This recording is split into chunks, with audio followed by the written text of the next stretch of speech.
Эксперимент номер 437. Предполагаемая продолжительность. Никто не может скрыться. The recording that when I called NASA yesterday and I spoke with someone in your Washington, D.C. office, I was told that he's scared to death. He's going to denounce his citizenship and go back to the Philippines. Okay. That's what I was told by NASA yesterday when I called. Okay. And directly from your office. Did you record that conversation with their knowledge? Well, I'm sorry? Did you record that conversation with their knowledge? Are you recording my conversation with that knowledge, sir? No.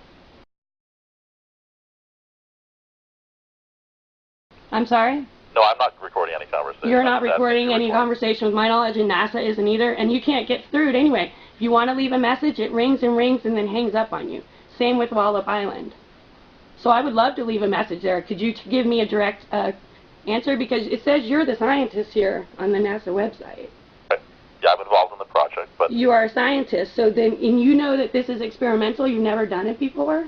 No, it's been done in the 1970s, it's been done recently in the 1990s and 2000s. Oh, that's not what it said on this article here. 3, 2, 1, 0, plus 1, 2, 3, 4, 5, 6, 7, 8, 9, 10, 11, 12, 13, 14, 15. It hasn't been done since 1970, the lithium release in the daytime. Why would it be done now then, sir?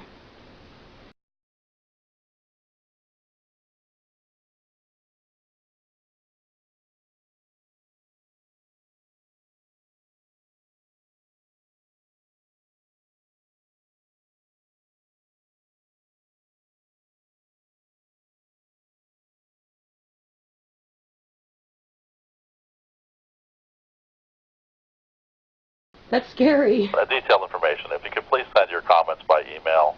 Okay, will you respond to my email if I send them? Happy to answer them, yes. You will. Okay, what was your email, sir? Douglas.e.Rowland, D-O-U-G-L-A-S. Douglas. I'm sorry? E. Uh-huh. Rowland, R-O-W-L-A-N-D. Uh-huh. At, NASA.gov. I'm sorry? NASA.gov. NASA.gov. Okay. Well, I will be expecting an email back from you then, sir. I appreciate it. Yeah, it's very important we communicate what we're doing to the public. We're very interested in making sure everyone knows what we're doing. We're not, we're a civilian space agency dedicated to science and research and so on. So we're very, very keen to make sure that the taxpayers know what we're doing and everything. So. Well, you know, when the article came out in the major newspapers, including the Huffington Post, there was no mention of lithium. Not one. Not one mention of lithium. Until I heard the recording of the actual, I listened to it. I listened to the rockets go off. I had no idea there was going to be a lithium dispersed until I heard payload, lithium, disperse. Good indicators of chemical deploys. And lithium on Ontario Improved Divine have been deployed. Okay. RSO TDOSS request to declare the area clear and release the roadblocks.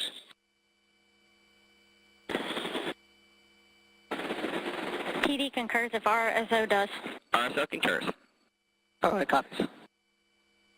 Yeah, the science team reports out that they do see the lithium trails.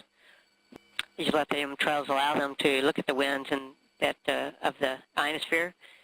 And these winds are believed to be the carriers of the dynamic. Well, make sure everyone knows that we see the lithium from the airplane. Roger that. We've got good sine waves on the electric field. PI copies. Right. There was lithium dispersed, and I'd be happy to talk to you about it. I think you might be under some misconceptions about what we're doing, but I'm happy to tell you any details that you need. Well, I know that it says in your article that you're doing it for communications. Okay, I'm happy to talk to you more about it. There are many reasons we're doing it. Okay. We don't understand how the wind in the upper atmosphere moves. Mm-hmm. In these chemtrails, there's different kinds of chemtrails, as you probably know. Different trails at night we use and different trails during the day. The wind blows them around. They glow either on their own or from scattered sunlight. We take pictures and we can see how the wind trail moves around and use that to infer what the wind is. Just like if you were taking a picture of an airplane contrail, you can use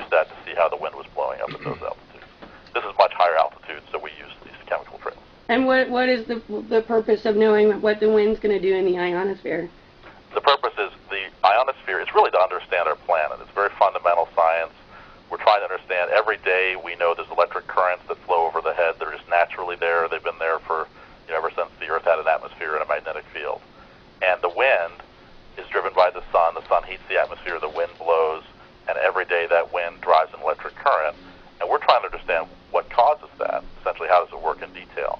And also importantly, when the sun becomes active with lots of sunspots and lots of magnetic activity, that changes the wind pattern and changes the electric current. So we want to understand both what it is on a regular day when there's no solar activity, and then what it is when there's a lot of solar activity. Is there some other kind of a way that you can use it without dispersing the lithium? We're researching other ways. The lithium is actually harmless to the environment, and we could show you more about that. But it is tricky to use because it's very faint. You can't see it with your naked eye. You have to, have special cameras to see it and so on. So we don't like to use it for that reason. In other words, it's hard measurement to make. We're researching other ways to put sensors directly on the rocket to measure the wind, and those are ongoing. We're trying to develop those now. In fact, one of the purposes of this mission was to do that. Okay. Well, you've explained it to me then. I don't agree with it, but I appreciate you explaining it to me. Email too if you have detailed questions, anything you want. Okay, I will. I'm gonna research it a little more, and I will email you. And I appreciate you taking the time out to speak to me today, sir. At your call. It's not often we get to hear from members of the public and people who are really interested and concerned with what we're doing. And I really appreciate your time. I wish more people would call. I really do. I've called my senators. I've called my governor. You can't get through to anyone, sir. You can't get through to anybody. Yeah. I go to my city council. I live in rural North Carolina. They don't care. They laugh you out of there. There's no other recourse for us, sir, unless to talk to people directly and find out what is going on, because we're paying for it. Well, I don't know how far you are from Wallace Flight Facility. Is that easy? Is that drivable from where you are? Where is it, sir? I don't know where it is. It's north of Norfolk, Virginia. It's on the eastern shore of Virginia. If you're at Norfolk, it would probably take you another 2.5 hours to get there. Uh-huh. So if you're in North Carolina, I don't know where you are, but maybe. Right. Yeah, I'm in western rural North Carolina near the Tennessee border. Have a chance. You might consider either going to Goddard Space Flight Facility, which is outside of D.C. There is Clemson University, which is where all the chemical release work is done. Oh, really? Well, that's very close to me. You might contact those guys. I'm sure they'd be happy to explain what they're doing. Oh, that's awesome. Okay, I will do that. Just ask for the science department.